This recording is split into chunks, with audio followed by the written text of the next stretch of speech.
City India news Telugu. ఈరోజు ఈ సమావేశం అంతా షార్ట్ నోటీస్ ఉన్నా కానీ చాలామంది కార్యకర్తలు, చాలామంది ముఖ్య లీడర్లు అందరూ వచ్చారు. మీకు తెలిసిన విషయమే. అన్ఫార్చునేట్లీ మనం మన ఎమ్మెల్యే గారిని కోల్పోయాం. చాలామంది సాధారణ కుటుంబం నుండి కోల్పోతాయి అనేసి మమ్మల్ని అడగడం జరిగింది. ఈరోజు ఆ మీటింగ్ దాని గురించి వాళ్ళ సజెషన్స్ వాళ్ళు చెప్పింది మనమందరం కలిసి డిస్కస్ చేసి ఒక మాట మీద ఉందామనేసి ఈ మీటింగ్ పెట్టడం జరిగింది.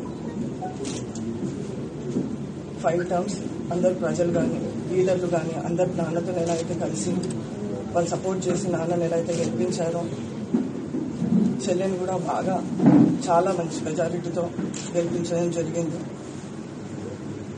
ఎంత కష్టం ఉన్నా కానీ అందరు లీడర్లు వాళ్ళంతటా వాళ్ళ కష్టపడి చెల్లికి మంచి మెజారిటీ తెచ్చారు.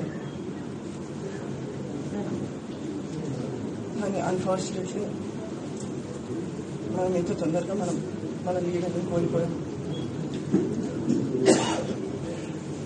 ఈరోజు అందరు లీడర్లు, అందరు ప్రజలు అంతనే స్ట్రాంగ్గా నన్ను సపోర్ట్ చేస్తూ ఈ పనిలో నిల్చోవాలనేసి సజెస్ట్ చేశారు. వాళ్ళందరి సపోర్ట్తో నేను ఎలక్షన్లో నిల్చుందామనేసి డిసైడ్ చేశాము. మేము ఇకపై మా కేసీఆర్ గారిని కలిసి ఇంకా ముఖ్యమైన డెసిషన్స్ అన్ని తీసుకొని ముందర ఏం చేయబోతున్నామో మీకు మేము సూచిస్తాము. మీరు ఇన్ని ఇయర్స్ మా మీడియా మిత్రులు, మా ఒక ఫ్యామిలీ లాగా నాన్నగారితో ఎన్ని ఇయర్స్ ఉన్నారు. మీరు అలానే మమ్మల్ని ఇకపై కూడా సపోర్ట్ చేయాలని మా ఒక అన్నలాగా, ఒక బ్రదర్ లాగా, ఫాదర్ లాగా మాతో ఉన్నారు. సెంట్రల్ ఎలక్షన్స్లో కూడా బాగా కష్టపడ్డారు మా కోసం. ఇకపై కూడా మాతో అలానే ఉండాలని మేము కోరుకుంటున్నాం.